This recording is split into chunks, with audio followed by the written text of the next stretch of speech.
High, আজ আমাদের topic development of inner cell mass. কীভাবে ইনার সেল মাস ডেভেলপমেন্ট হয়। আচ্ছা, আগের ভিডিওতে যখন আমরা পড়েছিলাম কোরিয়নিক ভিল্লি এবং কোরিয়ন ফর্মেশন, তখন আমরা কি দেখেছিলাম যে বাই দ্য সেকেন্ড উইক এমব্রায়োব্লাস্টটা দুভাগে ভাগ হয়ে যায়, তাই তো।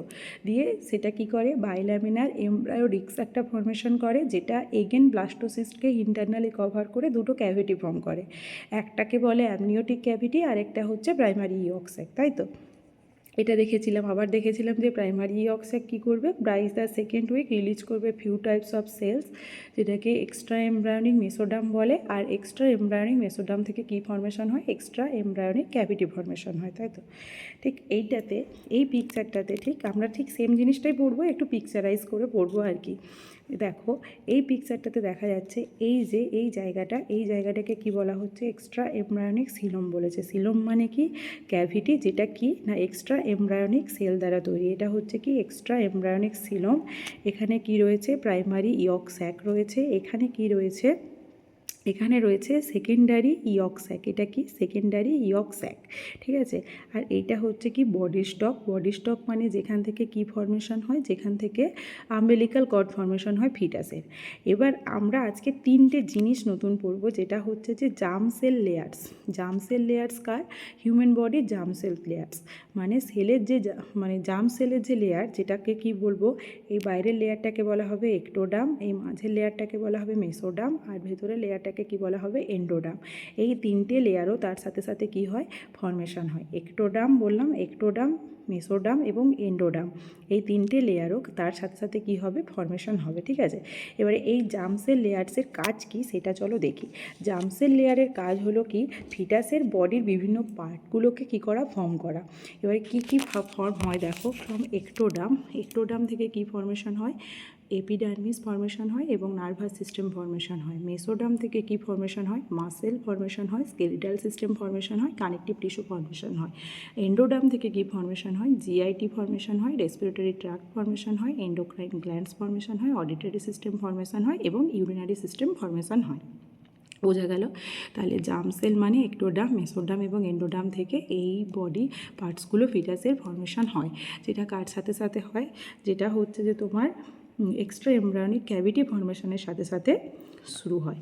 এরপর দেখি সেকেন্ড নম্বর ডায়াগ্রামটাতে কী আছে। সেকেন্ড নম্বর ডায়াগ্রামে দেওয়া আছে যে the amniotic sac enlarges and begins to occupy the extra embryonic coelom. এখানে দেখো এই ছবিটাতে কত বড় রয়েছে এক্সট্রা এমব্রায়োনিক সিলোমটা। যখন চলে আসবো এই পিকচারে দেখো এক্সট্রা এমব্রায়োনিক সিলোমটা কত সাইজে ছোট হতে থাকে। কারণ কি, এক্ষেত্রে এই জায়গাটা কি ফিটাসে পরিণত হয়।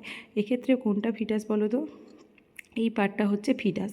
এই ফিটাসটা যত বাড়তে থাকে তত কি এই যে এক্সট্রা এমব্রায়োনিক সিলোম বাইরে আছে সেটার ক্যাভিটিটা তত কি হতে থাকে, কমতে থাকে। এটা হচ্ছে যে next step of this picture. এই পিকচারের নেক্সট স্টেপ হচ্ছে এইরকম হয়। এখানে কি হয়, এইটা হচ্ছে কি এই জায়গাটা, এই পার্টটা হচ্ছে এমব্রায়ো পার্ট। আর এমব্রায়োর বাইরে কি থাকে, অ্যামনিয়ন থাকবে। অ্যামনিয়নের বাইরে এই জায়গাটা হচ্ছে কোরিয়ন। আর ভেতরে কি আছে, অ্যামনিওটিক ক্যাভিটি আছে, যার মধ্যে অ্যামনিওটিক ফ্লুইড আছে। এই জায়গাটাকে কি বলবো, এক্সট্রা এমব্রায়োনিক সিলোম বলবো, যেটা ক্রমশ কী হতে থাকে, ছোট হতে থাকে। এটা হচ্ছে সেকেন্ডারি ইয়ক স্যাক। আর এটা হচ্ছে অ্যালান্টয়েস। অ্যালান্টয়েস হচ্ছে কি, এটাও একটা স্যাক লাইক স্ট্রাকচার, যেখানে কি হয় না যেটাকে এক্সট্রা এমব্রায়োনিক মেমব্রেন বলা হয়ে থাকে। আর এটা কি বডি স্টক, যেটা পরে কনভার্ট হয়ে কি আম্বেলিকাল কর্ড তৈরি করে। আর এই জায়গাটাকে কি বলা হয়, গ্যাস্ট্রো ইন্টেস্টিনাল ক্যানাল, ঠিক আছে। এরপর দেখি থার্ড নম্বর স্টেপে কি হয়। এটা হচ্ছে থার্ড নম্বর স্টেপ, যেখানে কি হয় না, by the end of 12 weeks, মানে 12 সপ্তাহ যখন হয়ে যায় ফার্টিলাইজেশনে, তখন the amniotic sac has surrounded the embryo with almost obliterating the embryonic coelom and formation of body stalk completed. Embryonic সিলোমটা ফর্মেশন হয় কত বললাম, 2 উইকে, তাই তো, 2 উইকস অফ ফার্টিলাইজেশন। যখন 12 উইকস মানে কি 3 মাস, 3 4 12, তাই তো, 3 মাস যখন কমপ্লিটেড হয়ে যায় তখন অ্যামনিওটিক স্যাকটা পুরো সারাউন্ড হয়ে যায় কাকে, এমব্রায়ো। এটা হচ্ছে এমব্রায়ো। এর চারপাশে কি হয়েছে, অ্যামনিওটিক স্যাক, যার মধ্যে অ্যামনিওটিক ফ্লুইড আছে, সেটা সারাউন্ড হয়ে গেছে চারপাশে। এবং তার সাথে সাথে কি বলেছে, অবলিটারিং হয়। কীটা অবলিটারিং হয়, সিলোমটা এমব্রায়োনিক সিলোমটাই দেখো, সিলোমটা একদম সরু হয়ে গেছে এবং তার সাথে সাথে কি ফর্মেশন হয়, বডি স্টক। এই যে এরিয়াটা, এই এরিয়াটাকে আমরা কি বলেছি, বডি স্টক, যেখান থেকে কি হবে, আম্বিলিকাল কর্ড ফর্মেশন হবে। আর এটা হচ্ছে ইয়ক স্যাক। ইয়ক স্যাকের কাজ কি বলো তো? ইয়ক স্যাকের কাজ হচ্ছে যতদিন না প্লাসেন্টা এরিয়াটা ঠিকঠাক করে বা প্লাসেন্টাটা ঠিকঠাক করে ফর্মেশন হচ্ছে ততদিন পর্যন্ত ফিটাসকে নারিশমেন্ট বা নিউট্রিশন প্রোভাইড করা। এটা হচ্ছে ইয়ক স্যাকের কাজ। আর এই পার্টটাকে তো বললামই বডি স্টক বলে, যেটা আম্বিলিকাল কর্ডের পরিণত হবে। এই বাইরের আবরণকে ফিটাসের বলা হয় কোরিয়ন, তাই তো, আউটার কভার, এবং ভেতরের কভারকে কি বলা হয়ে থাকে, অ্যামনিয়ন বলে। এগুলো হচ্ছে কোরিয়নিক ভিল্লি, যেখানে এই কোরিয়নিক ভিল্লি মানে প্রাইমারি, সেকেন্ডারি, টার্সিয়ারি ভিল্লি, যেখান থেকে প্লিটোপ্লাসেন্টাল সার্কুলেশন হয়ে থাকে, মানে মাদারের সঙ্গে ফিটাসের সার্কুলেশনটা তৈরি হয়। আর এই জায়গায় কি রয়েছে, অ্যামনিওটিক ফ্লুইড রয়েছে। আর এটা হলো গিয়ে এক্সট্রা এমব্রিয়নিক সিলোম, যেটা পরপর অবলিটারেট হতে থাকে। আর এই যে এরিয়াটা, এটা হচ্ছে পরবর্তীকালে কি প্লাসেন্টাতে পরিণত হবে। এটা হচ্ছে প্লাসেন্টাল এরিয়া। এইভাবে কি হয়, এইভাবে ডেভেলপমেন্ট হয় ইনার সেল মাস এবং ডেভেলপমেন্ট হয় একটা ফিটাস আফটার ফার্টিলাইজেশন। এরপর দেখবো কি ইভেন্টগুলো, ফার্টিলাইজেশনের পরে কী কী ইভেন্ট হয়, চলো দেখি। ফার্স্ট হচ্ছে যে কি আমরা কি দেখলাম, 0 আওয়ার, 0 আওয়ারে কী হয়, ফার্টিলাইজেশন হয়, যেটা ডে 15 হবে এলএমপি, তাই তো। তারপরে কত, 30 আওয়ার্স। 30 আওয়ার্স এটা কি 2 সেল স্টেজে পরিণত হয়, 2 সেল স্টেজকে ব্লাস্টোমিয়ার বলে। তারপর 40 to 50 আওয়ার্স সেটা পরিণত হয় 4 সেল স্টেজ। তারপর 72 আওয়ার্স, 72 আওয়ার্স এটা 12 সেল স্টেজে পরিণত হয়। তারপর 96 আওয়ার্স, 96 আওয়ার্সে 16 সেল স্টেজে পরিণত হয়, যেটাকে মরুলা বলা হয়, এবং মরুলা এন্টার্স করে ইউটেরাইন ক্যাভিটিতে। আর 5th ডেতে আমরা কি দেখেছি, ব্লাস্টোসিস্ট ফর্মেশন হতে দেখেছি, তাই তো। আর 4 to 5th ডেতে কী হয়, ব্লাস্টোসিস্ট ফর্মেশনের সাথে সাথে জোনা পেলিসুডা ডিসঅ্যাপিয়ার হয়ে যায়। 5 to 6 ডেতে কী হবে, ব্লাস্টোসিস্ট অ্যাটাচ করবে কোথায়, এন্ডোমেট্রিয়াল সারফেসে। 6 to 7 ডেজে কী হবে, ডিফারেন্সিয়েশন হবে সাইটো এবং সিনসাইটিও টোপোব্লাস্ট লেয়ার। 10th ডেতে কী হবে, সিনথেসিস হবে HCG hormone by the syncytiotrophoblast. 9 to 10 ডেতে কী হবে, ল্যাকিউনার নেটওয়ার্ক ফর্মেশন করবে ব্লাড সাপ্লাইয়ের জন্য।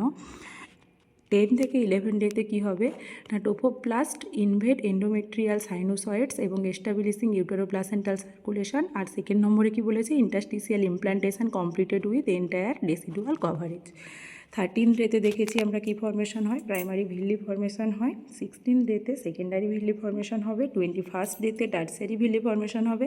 21st এবং 22nd ডেতে কী হবে, ফিটাল হার্ট তৈরি হবে এবং প্লিটোপ্লাসেন্টাল সার্কুলেশন হবে। 5 উইক্সের মধ্যে জেস্টেশনাল স্যাক ধরা পড়বে ইউএসসি করলে, এবং 5.5 উইক্সে ইয়ক স্যাক ফর্মেশন হবে। আশা করি তোমরা সবাই এই চ্যাপ্টারটা বুঝতে পারলে, কিভাবে ফার্টিলাইজেশন থেকে শুরু করে ডেসিডুয়া ফর্মেশন হয়, কিভাবে কোরিয়নিক ভিল্লি এবং কোরিয়ন ফর্মেশন হয়, কিভাবে ইনার সেল মাস ডেভেলপমেন্ট হয়। তোমাদের যদি আমার ভিডিওটা ভালো লেগে থাকে তাহলে আমার ভিডিওটাতে একটা লাইক দিয়ে দিও, আমার চ্যানেলটাকে সাবস্ক্রাইব করো, আর কমেন্টে জানিও তোমাদের যদি কোনো টপিক বোঝানোর থাকে তাহলে আমি বোঝানোর চেষ্টা করব। Thank you.